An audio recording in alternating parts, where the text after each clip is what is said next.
diin matamis nga pulong ang ginmatan.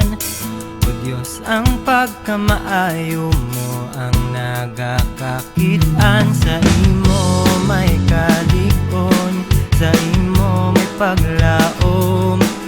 Gani ikaw ang pulion nga magahom sa amon. O Diyos, ikaw ang Diyos, maghari ka sa ining dakbanwa.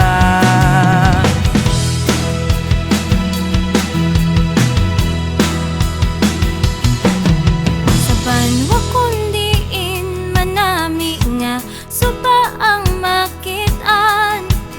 O Diyos, ikaw ang naghahatag sa mga kinahanglan. Sa imo wala